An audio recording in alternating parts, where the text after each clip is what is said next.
Hello, everyone. My name is TrupsLP, and I'm here with our big blue Cthulhu-Kin friend, Omegon. Say hi, Omegon. So there's lolly crap. Okay. Okay. You want to go there? Fuck it, let's do this. No, no. Hello, Omegon. Oh, fuck that. I can't be asked. I can't be asked. Tell everyone what happened to you. Go on, you tell everyone. What happened to me? Yeah, the lolly thing. Nothing happened to me. I just got into an argument on. But then something happened to you. No. No, the point was just I got into an argument about it. I don't understand how you can get into an argument over it. It's fine. It's fine. Clearly, I'm too much of a casual to understand. Oh, it's okay. Otaku Gamer, I'm sure could fill you in the blanks, right? Is that the person you had the argument with? No. I was saying just because he's an otaku, so he'll probably know. You know, it's possible. Yeah, But I don't even know what that means. I'm not weeb enough. There you go. Well, if you know weeb, you're good enough. If you know weeb, fan-fucking-tastic. So Oh, how man. is TrupsLP? TrupsLP is stressed. Work is always a bitch, but hey, I still have a job, so that's always nice. Yay! Yes. Did you want to? Yes. Should we start then with one of your subjects because you've got more than one, I guess. And I only had... a continuation from the last week's subject on the organized terrorist movement coming up from Honduras. Oh yes, you wanna start on the 15,000 troops. Okay, so I'll switch to that first, but the NPR article. Okay, so there was as far as I was aware, it was a third of this when I first saw this article. Saw anything on this being deployed. Yes. Okay. The current number of troops that are deployed to the border is actually roughly 5,200. Yeah, I've got it here. 5,239. Yes. Okay. O'Shaughnessy. Wait. Metica? Hey, if he's a commander general, then you know what? I'll let him go. When Sargon paid mundane Matt for that two grand for that docs, I bet he didn't expect that. That's I want to talk about that at some point, but maybe not right now. Maybe not now. It's not really. It's not politics. Yeah. So, 5,000 have been deployed, though. Yeah. Yeah. And are they armored? Are they? Yes, they are armed, but a lot of them are just there to help support the guard and border patrol.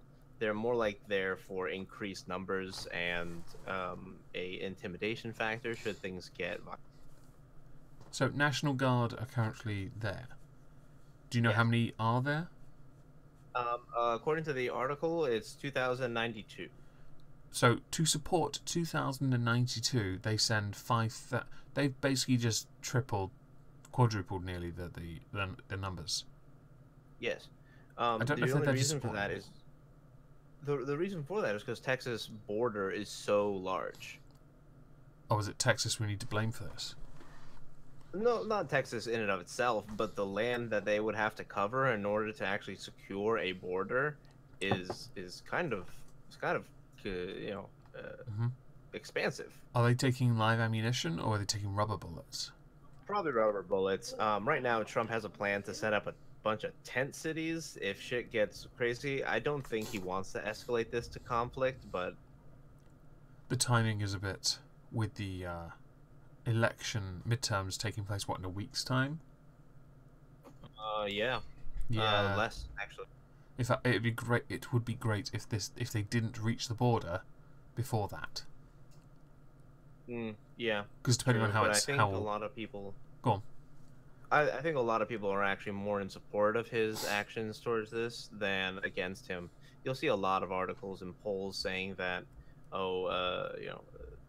this state hates the idea of sending troops, and then you'll see an article about how a person from a local area is gathering up folks to go and create a militia.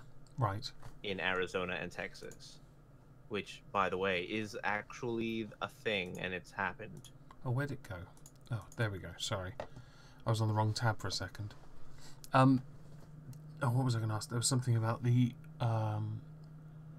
I have completely forgotten. There was a question. It was relevant. How much closer Was it is about the... the militia? No. It's how much closer is this caravan? They're getting through Mexico at the moment. So they're mostly through Mexico. That's not a good sign for the whole Mexico will stop them thing. Mexico tried, and I mean they put up a bunch of cops and riot gear. I mean, there was a video I saw that was actually put up on Twitter by what's the guy's name? He's the Imam Imam Tahiti, I think Tawhidi? his name is. Yeah, Imam Tawhidi. Yeah. He put up a video of the caravan. It pulled up bandanas, hurling rocks at police helicopters That's in Mexico. Let's go to America, everyone. On the way, though, we'll fuck shit up. We'll totally look like we're ready to become one. It's interesting you mentioned some states almost being... You implied that they were being shamed for not wanting Yes. to take... See, the states that say they'll take them in, okay, take them. But let's put them in the most densely populated area and see how that works out for you. Don't think for a second just because you've shamed other states that they should then go to those states. You've clearly indicated you want them. Take them. Well, that's the thing. Like, let's put them all in L.A., right? Let's Let's put them all in No. Pennsylvania. You know? No. San Francisco. I mean, the streets are already made of urine and feces, so we'll expand it so it slowly gets bigger and bigger. The irony would be that And people would try to escape economic situations, and then they would end up in another shitty one. Because running away solves your problem, don't you know? I hear more and more leftists saying that you could just hide. I hear they call them safe spaces. Well, are they still a thing? Yes, unfortunately. I'm very sorry to hear that. Don't you know? A university in California banned clapping. That's been going on for 3 years now. I mean, like, entire university banned clapping. It is quite problematic, to be fair. So the PTSD of clapping, of applause, it's never happened to them, so they hear it and they're like, "What the fuck is that?" So when they get to this caravan, when it gets to the US, because let's face it, if Mexico isn't really doing anything to stop them, I'm not sure what they could do to begin with, though. What can the US actually do? Just hold a line? They could, and the other option is, of course, put them through the system, right? I mean, if they're going to be here, then our laws do dictate that we have to put them through the vetting process. However, there's also like several thousand of them in this caravan. So the typical 32 employees at a local border patrol checkpoint probably couldn't handle the some thousand of people who just show up. Yeah. Add a couple more thousand military, and sure, 4 people for every person in the caravan isn't necessarily a bizarre thought at that point. This reminded me of something about Donald Trump. I've completely forgotten. It was something to do with people... Oh, something he wanted to change. Like, people who are born in the States, they don't automatically become citizens. Yeah. That was the other article I sent. Oh, that's the other one. We'll cover that later. Okay. How has this been spun in the US with the media? Are they, like, pro-immigration or... Honestly, not many of them have been mentioning it specifically. They seem to get very hung up on specifically actions done by Trump. The people who surround the politics, the other actors in the situation, are usually swept under the rug. like for example, after Christine Ford made her allegations and Brett Kavanaugh got confirmed, nothing ever was said of it ever again. Okay. Do you So think it's like, their priorities have been shifted because of the midterm, or do you think they just don't consider this as important? I think they're trying to put as much stuff out there before the 6th as possible. Well, it has gotten to the point So where a number of things have been, and it is the tinfoil hat thing of people being removed, silenced. It's still going on, isn't it? so SS question in the chat. Do we still not know why they are doing this? Weirdly enough, there actually was a article or it was an email sent by a man in Honduras to what the fuck is that? He's a flip-flopper on policy. He's a radio talk show host. What the fuck's his name? Couldn't help you. Radio's dead. Yeah, whatever. Anyway, he got he got a letter from the guy in Honduras, and it basically said that the newspapers and the local broadcasts were lying to the people, saying that the Americans will take you in, you'll immediately get a job, and and taken care of. Like the propaganda that was pushed forward in Honduras literally gave them all thoughts and feelings that this is a no, it was an American talk show guy. I just don't remember his fucking name. He's very known to be a flip-flopper on policy. He was conservative, he was Democrat, neither side like him, for that reason. Oh god. I did notice on Google there were like a lot of people mentioning that because of this, all of Honduras want to come to America, and that the excuse, and obviously motivation is kids, but to many it's seen as an excuse to use your kids to go that far and take them on that journey. It was Glenn Beck. Oh, I've heard that name. He's a political flip-flop, huh? Yeah, pretty much. But yeah, Glenn Beck got the email, and it basically said that the whole spiel was that, yes, thank you, Niche Radio. That was, I'm glad you understood who I meant by my description of him. He got the email allegedly from a guy in Honduras, and that was the story. It was that the media down there was propagandizing all these guys to attempt this journey because they would be guaranteed stuff. That's nice to know they'll promise something. I have noticed there's a video on Glenn Beck's The Blaze, but when I go onto it, I'm getting nothing of use. Like, yeah, no. it's not worth looking at, but if you put it down in the chat, at least people can look at what I'm talking about. Oh yeah, I'll do that. Just takes people to a YouTube video anyway. It's not really. Yeah. I don't know. If that's what sparked the flame, that's quite surprising. It's also surprising they didn't know sooner. Then that either says a lot about how advanced they are or how well the government hides things from them. I don't actually know anything about Honduras. I'm not very well aware. I just know that they're a very low to middle wage income country, almost across the board. I think we discussed that last time. I think we did. That might have been the one thing I knew. So perhaps I just lied. I know something. So, yeah, I mean, I don't know what's going to happen, but it doesn't look like the first thought is going to be, shoot first, ask questions later. It looks like we're going to... That would be very bad optics considering what's coming up. The whole midterm thing. But that does make me concerned with the militias heading down there. Yeah. Is that if they are going to go there and help support our troops, they better take orders from the troops. Which means if you're going to enter into an area controlled by the government, you relinquish your weapon to the armory. That's what happens. You get it back later, but you relinquish your weapon. I didn't know that. Why do you do that? It is in order to establish control, basically. So if you enter onto, let's say, a military base in the United States, the armor will take your weapon if you are uh, allowed to have it on base, but oftentimes you won't be allowed to have it anyway. Okay.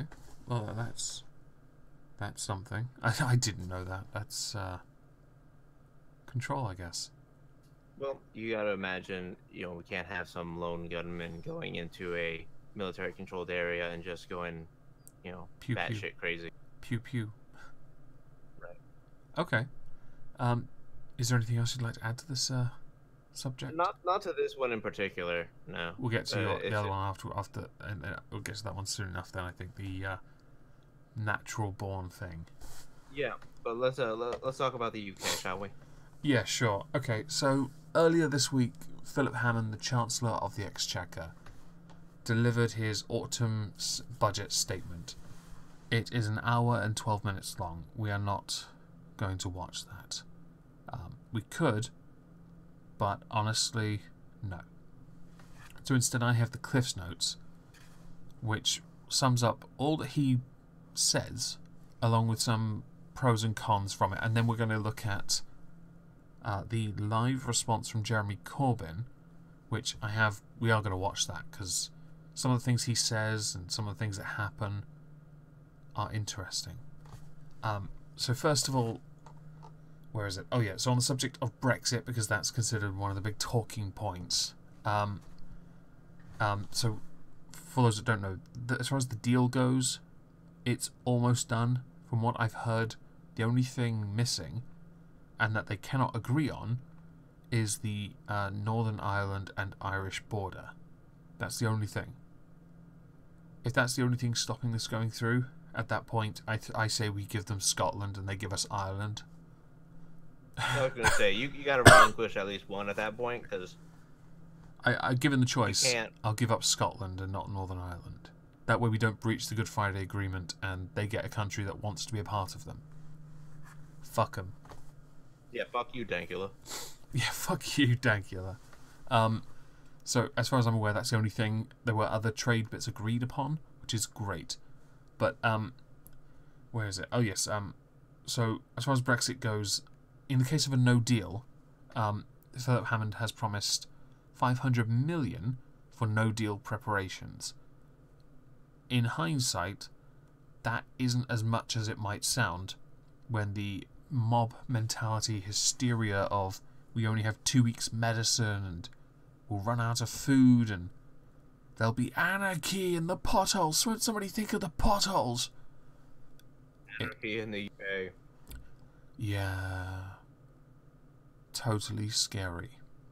There was also... The scissors are coming out.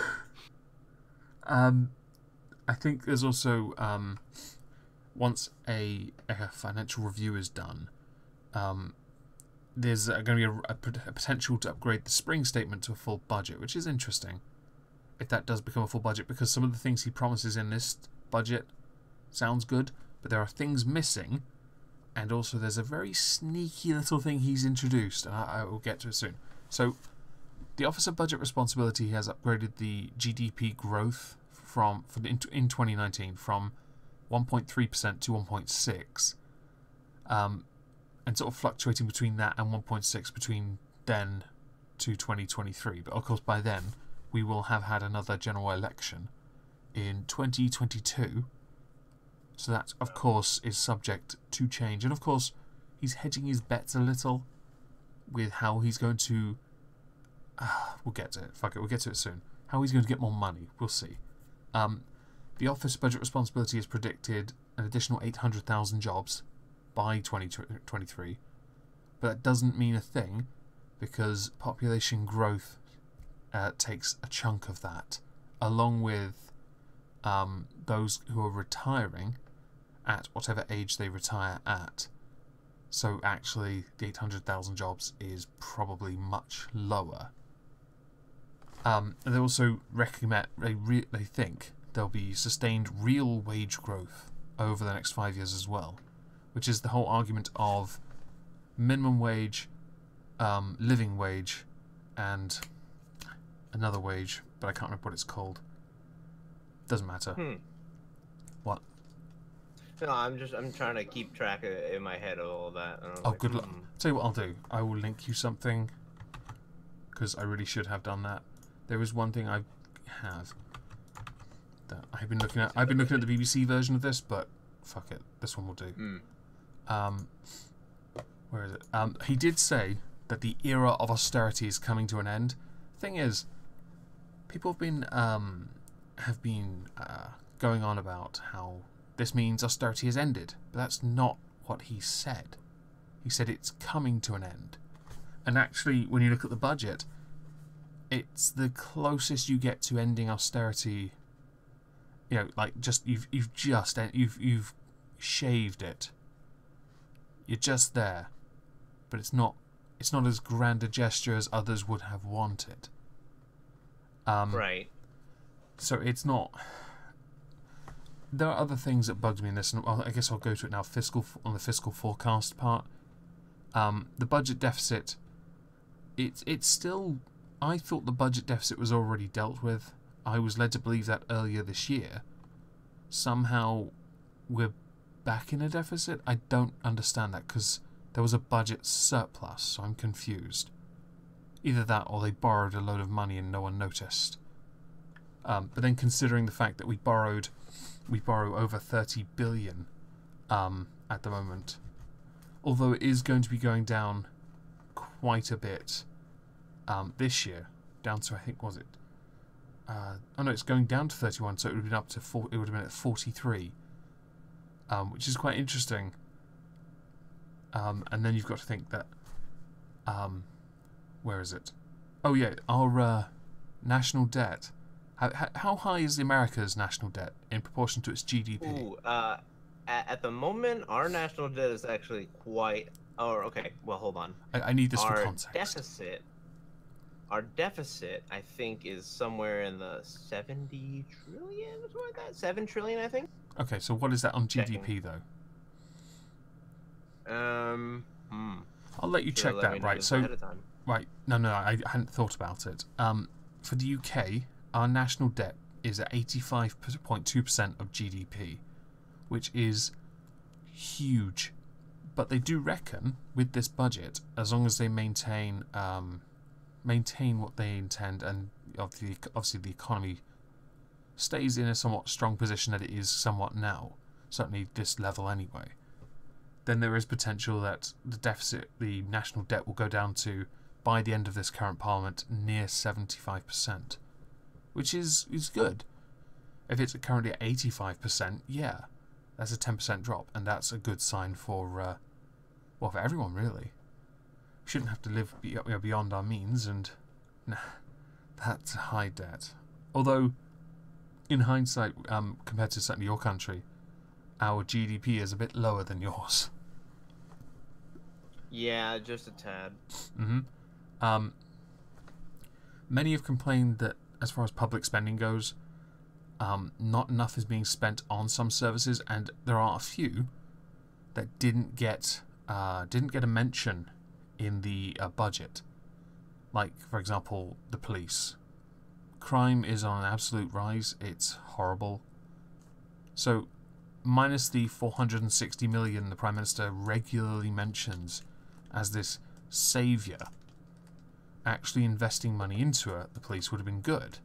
Certainly when you consider money that is being invested elsewhere that I really don't think is as wise an investment. I get why, but I think at the same time that money could go to the police, or some of it could go to the police. But they reckon real growth in department spending will be 1.2% in the next spending review period, which is going to be very soon, actually. A number of these issues, for those that don't know, get voted on in Parliament, so the budget doesn't get just approved. Areas of it get voted on in Parliament. In fact, he had to, after he delivers his speech, he has to approve certain things for debate, which are part of the spending review, I think.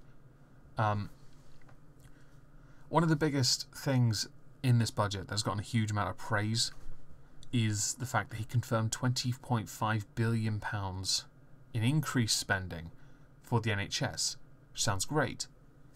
But then there's the little but. But it's going to be over the next 5 years. Right, that's not 20 billion a year. For those that didn't realize, that's not what it sounds like to a lot of people. Because that's something that people thought was being mentioned. That was misled in the news as well. Because we don't know how he's going to get that 20 billion. We will later. It to me was a bit of a lie, especially when obviously the Leave campaign for leaving the EU. They mentioned taking back what we pay into the EU and putting that all into the NHS, which is 13 billion. I don't see 13 billion over 5 years in that 20.5 billion over 5 years. I saw a schema. Not so much. Yeah. I did find the answer, by the way. I haven't said much because I've been going through budget go for it. Tell me what is the GDP of the, what is the percentage? Just say it. Fuck it. I don't know. So as of 2018, estimated for the rest of the year at the moment, is 1.271 was the increase in the debt. Yeah. In billions. The deficit currently in 2018 estimated at 833 billion, and that in terms of our GDP is about 4%. Wow, that is so fucking small. Yes, 2011 we had 8.3, and that was a debt crisis. 2008 was the bank bailout. I remember that. That was horrible. That was hell for a lot of places. And we bailed ours out to the point where we nationalized one for a while. Right, and after 2008 started the worst debt increases over the next 4 years, and then it actually became one of the best spending for 4 years. So that was because we extended our debt ceiling in 2014. I remember that, yeah. But don't you regularly have an issue every year when you do a budget? Or all the time. Yeah, you kind of had the thing where you end up having government shut down. Oh, it's because people want to put certain, add more to it. Stuff behind the budget. They're like, oh, we need to allocate money for the wall. Oh, we need to allocate money for the for more discretionary spending for whatever. Okay. Well, to continue on with the NHS, they're also taking mental health even a bit more seriously with a 10-year plan to include new mental health crisis service, which would include more mental health support available in every major A&E, which is good. Because when someone has a panic attack, there's a mental issue there, and if someone you can't just see a doctor, you need someone to be able to talk to you as well to understand your condition. I think that makes sense to actually have that. Although I would say the nearest A&E to me is in Margate, called the QEQM Hospital. It's nowhere near me. It's nowhere near me. It's absolutely miles away. And their A&E is shutting down. So this NHS mental health thing is great, but could you do me a solid and not close A&E there, please? Because when people need it... What is A&E? Accident and emergency. That feels like important. Okay, so when there's an emergency and someone goes to hospital in the dead of night, that place will always be open. That's where they go. It's like your triage? Yeah. It's that. Urgent care. Basically, it's a case of if the doctors are closed, which you won't get an appointment for anyway, it's ER. Your ER. It's your Word. Thank you. Got it. Thank you, Mary Hildreth. Yes, A&E is that. We just call it that because, well, we've lived longer. Fuck you. Honestly, it's a staple of most of our healthcare system is that our ER is always available, including ambulances and drivers and all that. Yeah, it's the same with our A&E. It's important. That's why when you hear one is being shut down, you have to then look at what has been promised in the budget and think, you know what? You're lying, and you might want to free up the money intended for the first year now so that A&E doesn't get shut down. I know that it should be one of those services that should always exist and not be one that's assessed on when we need it. It should always be there. healthcare is one of those things I say was education, healthcare should always exist. I think. I agree to a certain extent. I think it's hard for me to. There are other services. I'm sure some will say law enforcement and or military, or emergency services as a whole. Maybe military. I don't know. Military would be good to have on call all the time, but maybe not a standing army per se. Maybe a reserve, you could say. Yeah. Okay. Yeah, I get that. So other services that Hammond announced, he's increased a grant funding for local English authorities of 650 million, which is a reasonable amount, along with 45 million for disabled facilities in England. Obviously, he's isolated England because the devolved administrations in Wales, Northern Ireland and Scotland, they get money allocated to them and they do their own budget. They are responsible for it. Theirs are usually in deficit because they're fucking idiots. Along with 84 for 5 years to expand children's social care programs, which sounds fantastic. I don't mean that. And also slightly skeptical. Yeah, children's social care programs. Yeah, the fuck are you? Oh, you're gonna wish you hadn't jumped on my arm, you little cunt. I'm gonna pop you. Come in, moth. Yeah, I said you'd die. What the fuck? A moth thought my arm was the moon. Lamp. I know, right? Oh my god, this lamp. Lamp. He's also so schools have, and this is another talking point. Schools have taken a huge hit over the years, but Hammond announced to alleviate the pressure, an extra 400 million a year bonus to help schools buy kits in a one-off capital payment direct to the schools worth an average of £10,000 per primary and £50,000 per secondary. But that's not how our system works, so he's forgotten something here. He forgot the middle schools, the ones between primary and secondary, from the ages of about, let's see, year 4, 5 and 6, isn't it? How old am I then? 8, 9 and 10, I think? Or is it 9, 10, 11? Doesn't matter. He's Your forgotten. middle schools are like 4th, 5th, 6th grade, so that would be about 9, 10, 11. Yeah, that sounds about right. So yeah, he's forgotten middle schools unless they get a fee in the middle, so probably 25. Even though that's not in the middle, 30 would be. He's also made, and this is the one I have a good bone of contention with. It's the 420 million being made available immediately to local highway authorities to tackle potholes. Now, I get the bridge repairs, I get that, and I can totally support it. The pothole one, not so much. It's the one that people... I'd rather some of that money went to the police instead. That's what I think. Okay, I have a mixed opinion on that, because haven't you been doing pretty much a very good job with categorically explaining why your police blow hard cock? Oh, they blow everything. I wouldn't trust them with the money either.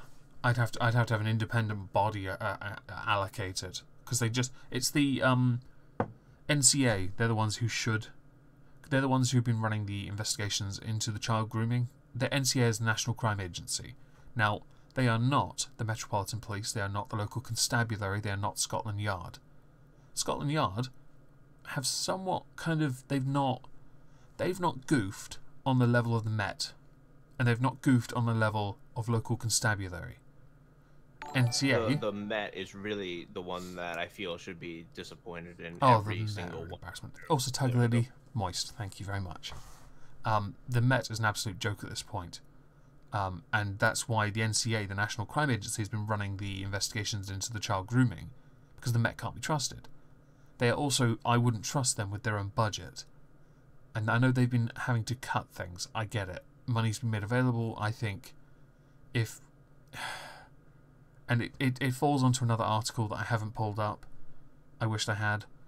Of the police officers that have said that maybe we should focus more on dealing with... Actually, I'll make it into... I think I'll do it tomorrow on my video for tomorrow.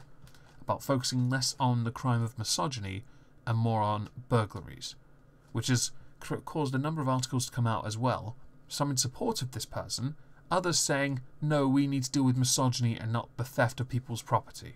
Like, oh my fucking God. I thought it was a joke. No, no, no. No. No. Go figure, it comes from the fucking Guardian.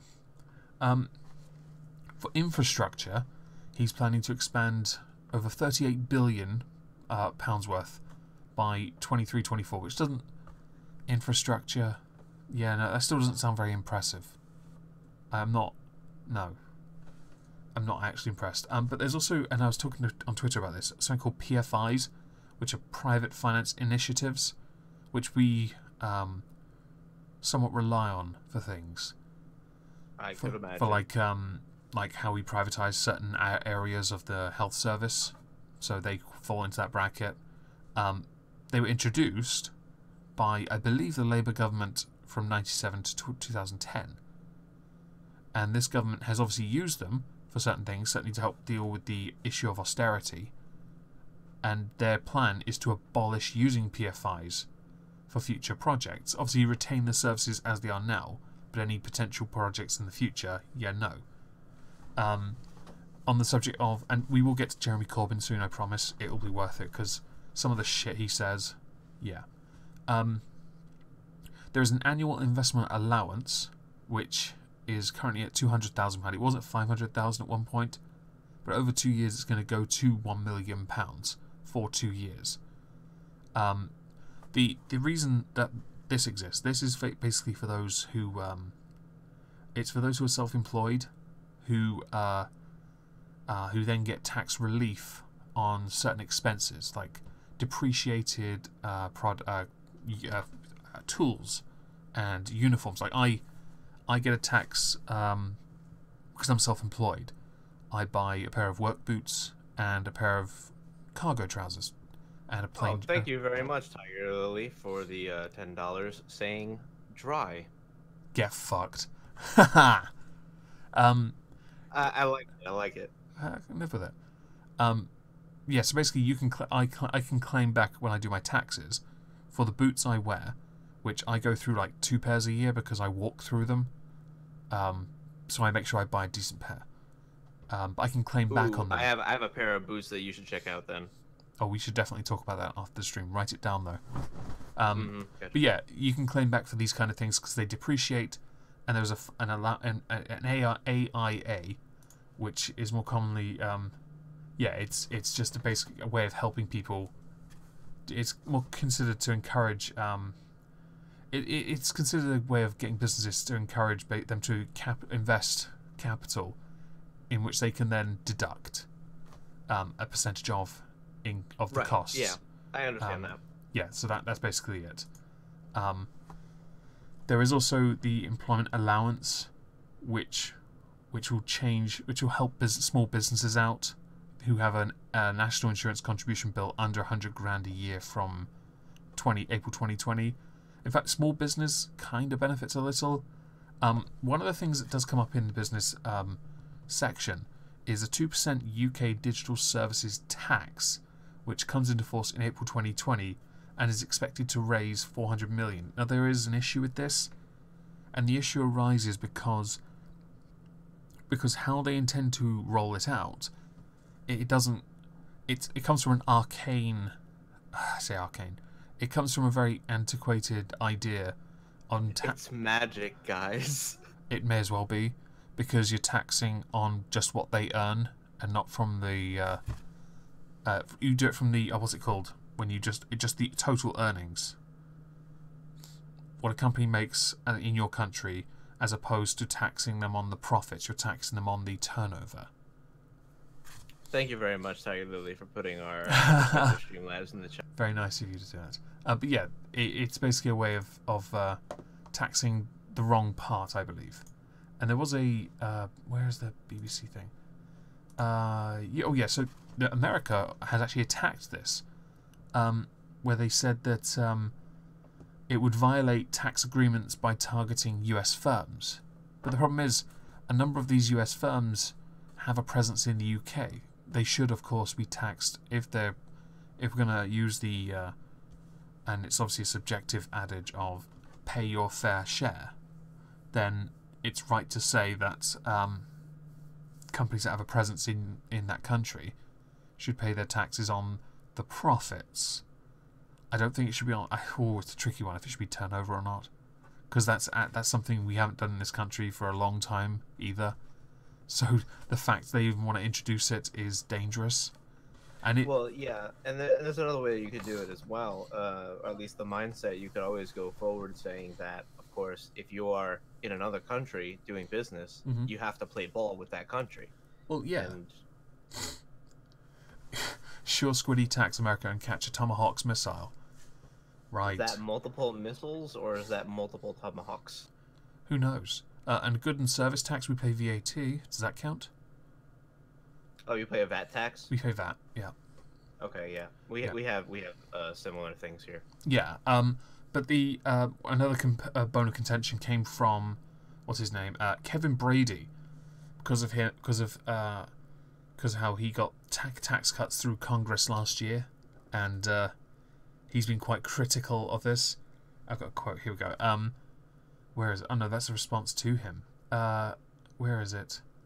If the United Kingdom or other countries proceed, that will prompt a review of our US tax and regulatory approach to determine which actions are appropriate to ensure a level playing field in global markets. It's all really good thinking globally, but the first job of government isn't to think globally. So I do have a bone of contention with what he says there. To which the Treasury, I think, responded as, this tax is a proportionate and targeted interim response that reflects the changing global economy, which is true. High streets are, in my country certainly, they're dying off because the internet is taking over. But then these companies are shifting where they say their base of operations is and avoiding paying the taxes that would have ordinarily been paid by the businesses in the high street. Something has to be done to address that, and it has to be, again, the word fair comes up. It's hard to guess what fair is. Exactly, it's such in my opinion, I would do a flat tax, for example, and that I used to live with libertarians, so of course. The European Commission had actually done something like that. They introduced a proposal, so obviously it hasn't come through yet, for a 3% tax on revenues of internet companies with global revenues above 750 million euros a year. That's quite low as far as tax goes. That actually, but then it's based on quite a high amount of revenue. But it's still quite low, which surprised me that they torch welding. It is also quite divisive. Many EU states oppose it, but a vote for that on that certainly could come in before the end of the year. And Spain already introduced a digital service measure in its budget that mimics the EU's in any case. You've got Colombia, Australia, India debating new tax measures that target digital giants.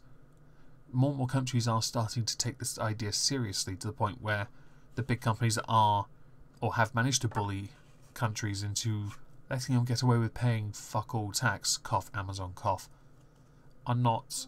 Amazon has been abusing their ability to be a billion-dollar company here in America.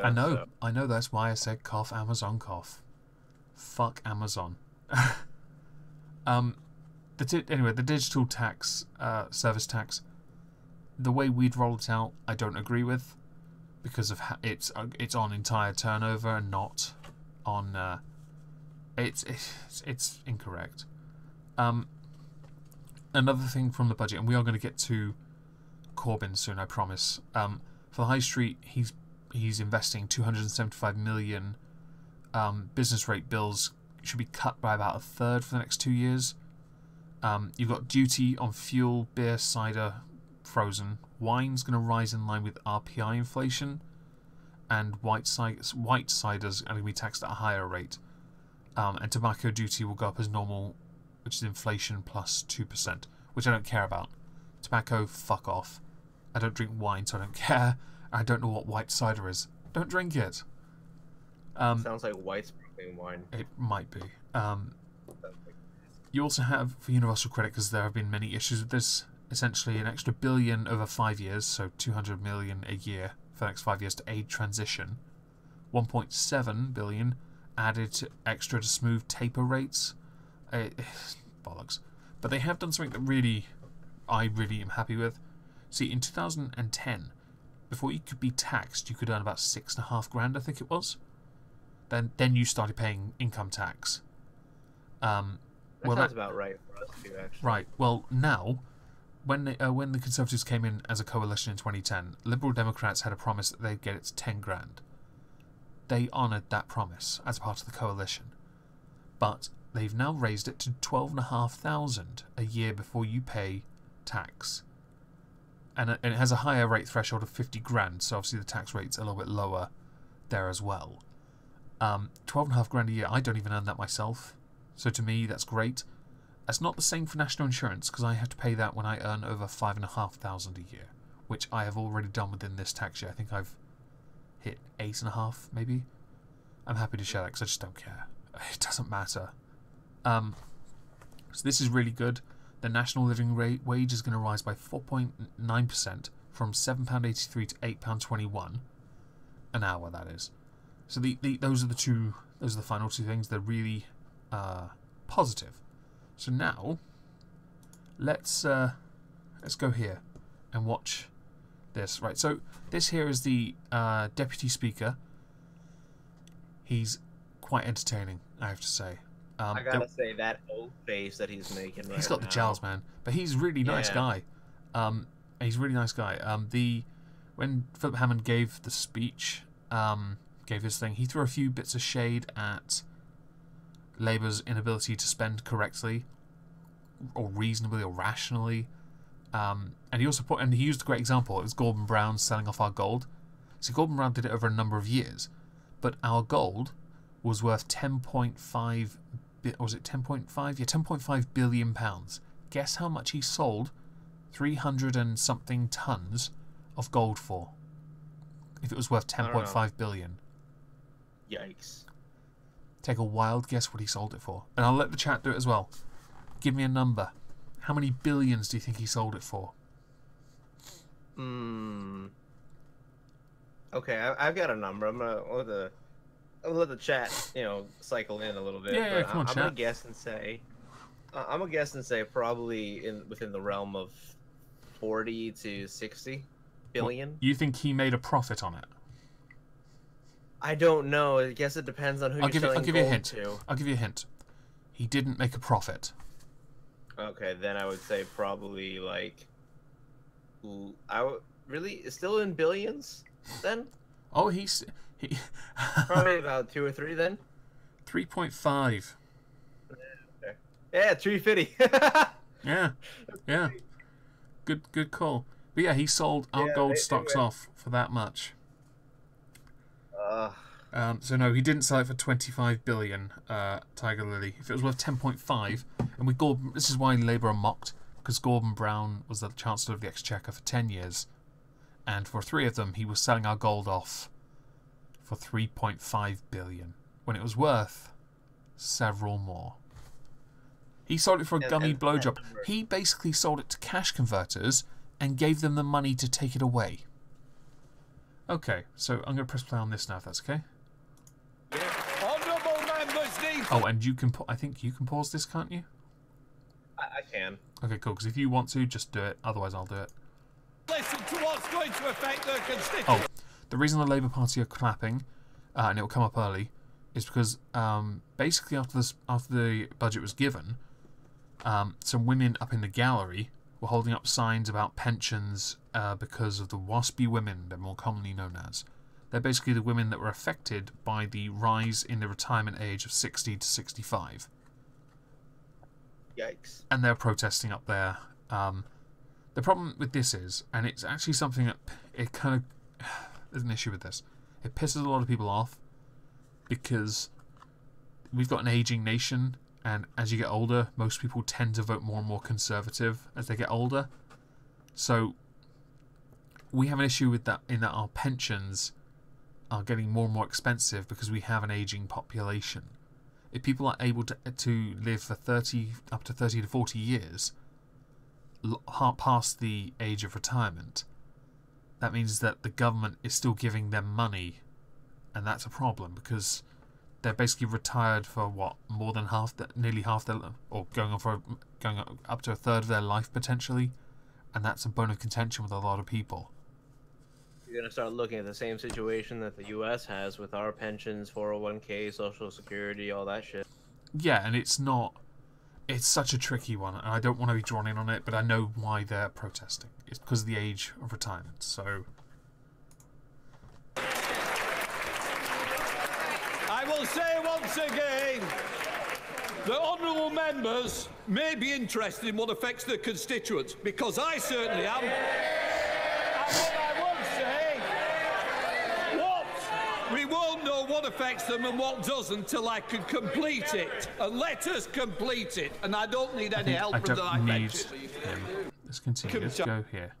I now call the Leader of the Opposition, the Right Honourable Jeremy Corbyn. I love this. That guy's awesome. Not him.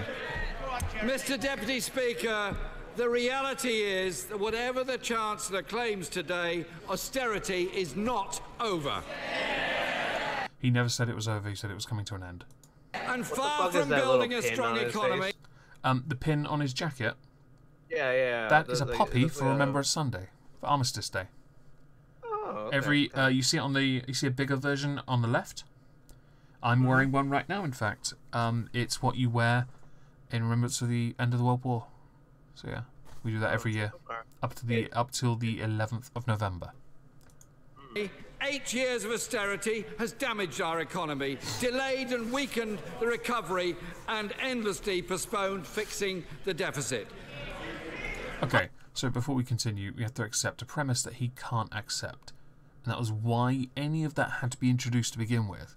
And yes, okay, he didn't support the government that did it, but he is a member of the party that tanked our economy. And there was no way of getting out of that hole without introducing austerity. If someone can think of a better solution, go ahead and come up with one. I honestly think the only other way was to turn our country into, I don't know, Amazon. Just one big warehouse. Maybe a McDonald's or a Nando's. Unnecessary austerity has caused real hardship to millions of our fellow citizens, held down living standards for the majority, and failed on its own terms. Mr. Deputy Speaker, people have had enough. Order. Just sit down. Order. Wants to kid the public, he's ditching it. I love that he doesn't, like, shout order. It's like waving his hands. It's brilliant. Oh, you mean... So go on. You mean my favorite guy ever, who's this guy. Jeremy Corbyn? He gets very tongue-tied. Like, in a minute he's about to make a mistake, he'll call Jeremy Corbyn the Chancellor of the Exchequer by accident. He won't correct it, he'll just carry on. But I think it's fantastic. That we heard the Chancellor of the Exchequer. I expect to hear the Leader of the Opposition. Those who may have been put themselves in a position thinking I can't see them, yes, I can. And I don't want to hear any more. I want to hear the Chancellor of the Exchequer in the same way that your constituents do. Jeremy Corbyn. Love it. Thank you, Mr. What the fuck Deputy is that Speaker. accent? It is a Yorkshire accent. Okay, I couldn't...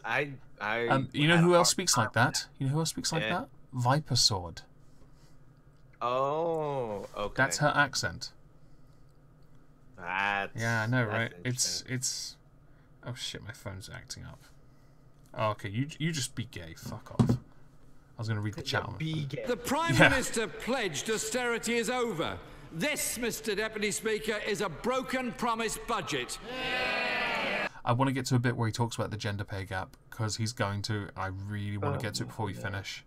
But I can't remember when it comes up. I know it's early, so I want it. Because then once you get to that, we'll move on to your final thing, because honestly, I can't be fucked. What we've heard today are half measures and quick fixes while austerity grinds on. And far from people's hard work and sacrifices having paid off, as the Chancellor claims, this government has frittered it away in ideological tax cuts to the richest in our society. In the budget, there was no mention of that, so where the fuck he pulled that from, I honestly don't know. Because, if anything, he's actually taxing the big businesses. Even though Corbyn will go on front on one and say, we'll tax the big businesses. Yeah, but last time you did that, Jeremy, they left the country. And that was the biggest problem with the U.S. too.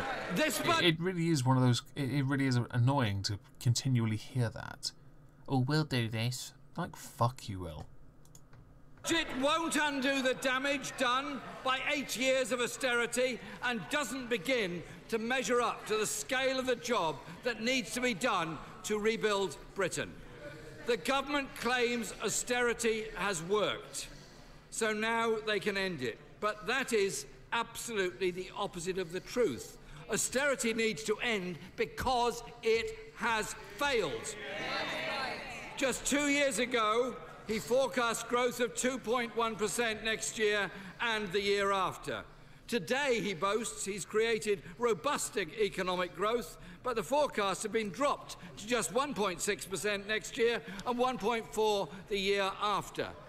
Economic growth in the first half of this year was the slowest since 2011. The last year... that means jack shit. Because that happens every year after Christmas. Yeah, doesn't that? That's when everyone sells to the market, isn't it? That's when the sales are on and people still don't have any money because they blew it all on Christmas. Well, I think because people, the Chinese New Year as well, the time leading up to their Chinese New Year is a big selling time for them. So buying leading up to it, like you remember when the Bitcoin bubble happened? Yep. Yeah, that, and then its like major downfall was because directly after Christmas everyone sold, and then everyone else who held it sold it, and then it crashed down. It did. It's had a bit come down recently, hasn't it? Yeah, it happens all the time. So I think it's the gender pay gap. We had the lowest growth of any major economy. Yeah, blah growth. This is not a strong economy, but a weak one, with chronically low investment, low wages, and low productivity. Bring back workhouses? And, Mr. Deputy Speaker, the uncertainty caused by this government's shambolic handling of Brexit is making... Not that you'd be any better, your shadow cabinet is just as divided. ...things even worse. The warnings come... Order. You're very obviously right on my side, so I suspect you either go... I like this guy. When he raises his voice, he has a very booming voice, but it's a Yorkshire accent. You can't take it seriously. It's such like a mom way to stop it. It's not like a Well, they know when he's sat in the speaker's chair, they can start flicking chewing gum at each other. Quietly out of the chamber if you can't behave. Jeremy Corbyn. Very good. I'm not angry. I'm just disappointed. Warnings come from across the economy, the car industry, farming and food, give it to the pension road thing. haulage. UK manufacturing is currently in recession. So much for the much vaunted March of the Makers. Mr. Deputy Speaker, they said austerity would mean the deficit would close by 2015. Today, the Chancellor has confirmed it will still be there 9 years later in that was a different Chancellor that made that promise. And he couldn't keep that promise because everything was so utterly fucked.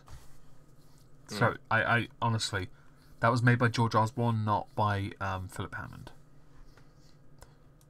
2024. Give me Waspy Women. Even now, great chunks of the deficit have simply been palmed off to others, not eradicated, moved into the accounts of NHS trusts, shuffled onto the books of local councils that have collapsed, with many more on the brink, and most worryingly and frightening for many people, loaded onto the very fast rising levels of personal and household debt. For too long, the party opposite peddled the myth. The idea, the personal debt thing, that is much like what is fair tax, is hugely subjective. It depends on that person's circumstances. He could now say it's all attributed to poverty, but that's not entirely the truth. That the last Labour government crashed the economy by overspending on public services. I'm so glad he was willing to admit that.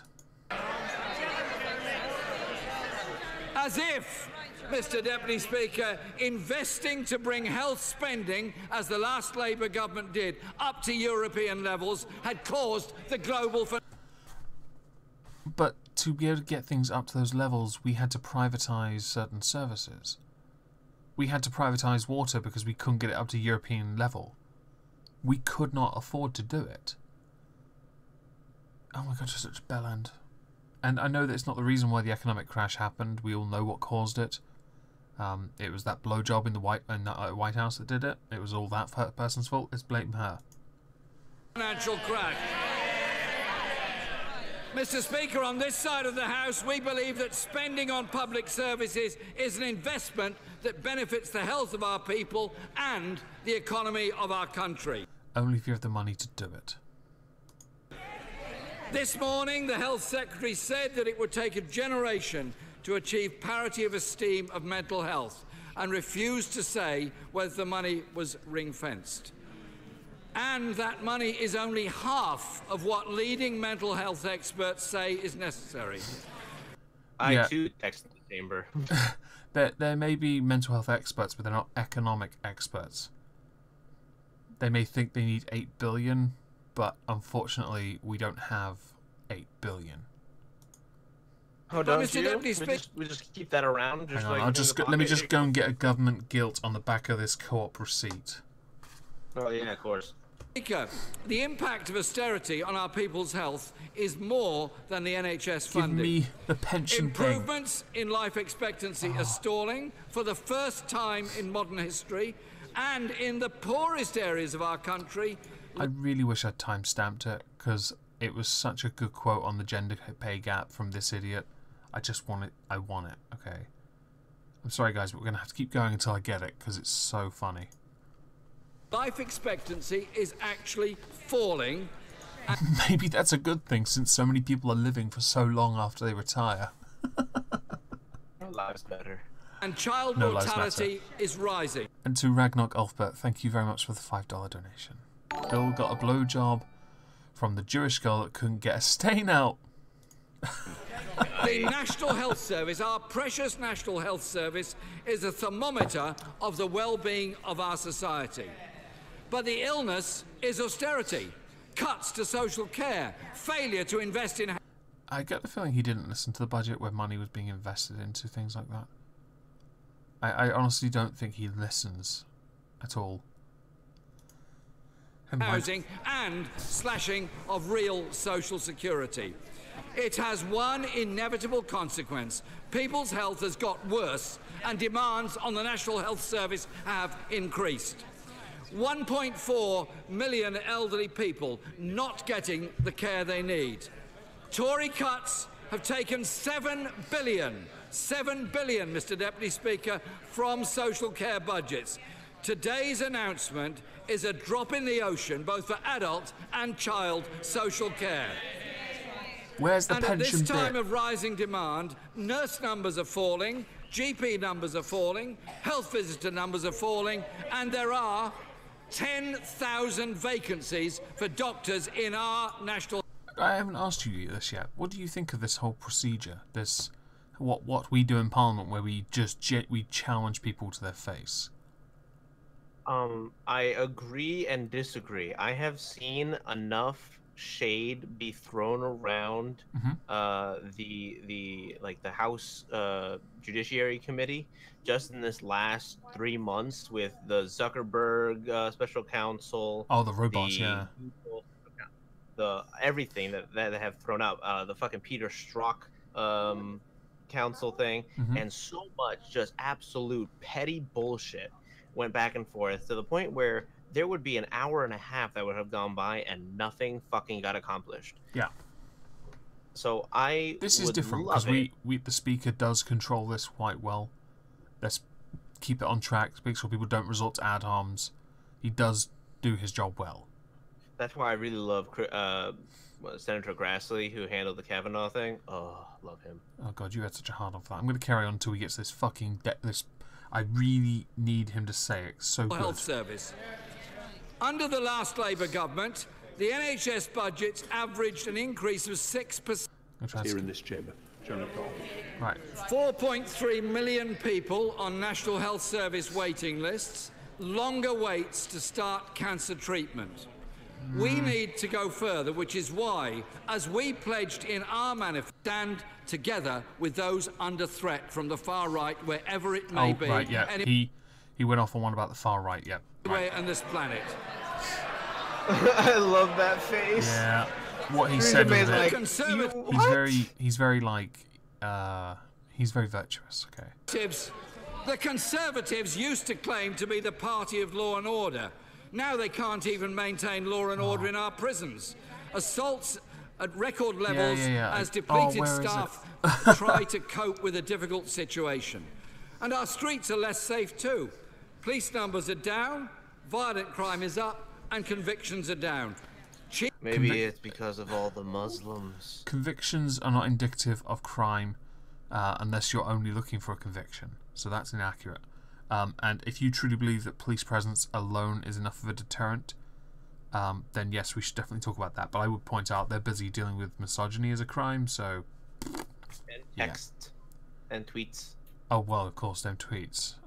Everyone tweet them the... how many words is it again? Chief constables are warning that criminals are taking advantage. And police officers... His companies rose. Where's the waspy women thing? Corporations and the super rich. Meanwhile,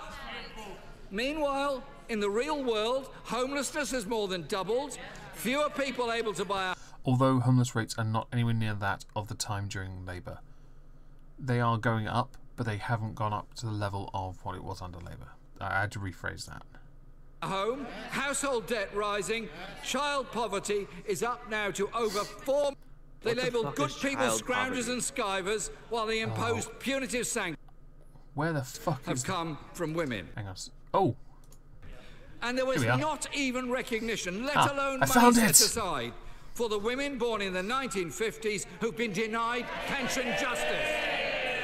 Pension justice is reference to the fact that people born in the 50s were able at the time, up until very recently, to retire at the age of 60. The women, not the men. The men, even though the men die before women typically, women encounter more health issues early on and therefore retire before men do. 5 years before, no less. So to tackle the increase in pension expenditure, the government raised the pension age, but also the fact that we're living longer, healthier lives. It makes sense that people should work longer. You shouldn't be able to live so long retired unless you are able to afford it with a private pension. But we're going to get to the point I really wanted. Women in Britain today have just 1/5 of the pension wealth of men, in part because... That is, and he's about, okay, he's about to say it's because of something else, but I will say it's because of personal choice. But ready yourselves, everyone. The real reason women only have 1/5 of the pension pot is... because of the grotesque gender pay gap. Oh, you are such a twat. I'm not saying that women weren't paid less for the same job back in those days, but we introduced in the 60s an Equal Pay Act. We had this covered. Yes, some businesses did flout it, and they were rightly held to account for it. But personal choice and the fact that women, for the most part, struggle to be able to earn as much as guys when they can't work in similar environments when they have priorities like raising children. I say they in the sense that they typically choose to raise children and then take on lesser paying jobs or less stressful jobs to be able to do that. Some guys do that now, yes, I get it, the environment has changed. But your point is absolute bullshit. I'm done with this now. Should we move on to your last thing, or do you want to end it like this? Trups? Huh? Would you like to finish on your last thing about Trump, or did you want to end the stream? No, we could end on it because nothing yet has happened, and I would like to see what happens as the development goes on, and then be able to give you a full picture. Okay, we'll save that for next week. Did you want to shill anything before we finish? Yeah, I got a new video out on my channel. I had posted up on Tuesday. It was about internet friends and some of the interactions that we as fellow denizens of the internet involved in these kind of communities sometimes interact with. Okay. I will be releasing a video tomorrow morning on the what police should be dealing with. along with doing a stream tomorrow night. Possibly, oh, I'm not sure yet if it will be a game stream because the Vermintide Halloween thing's still going on and I want to do a bit more. Or whether it will do a response to Prime Minister's questions, because I was meant to do it Wednesday but I didn't because it was the one time I could get Skog online to play video games. So I might do a PMQ stream first and then straight after do a, well, do some more either Vermintide or 7 Days to Die. Exhausted. Okay, do you want to say goodbye, Traps? Goodbye, Trups.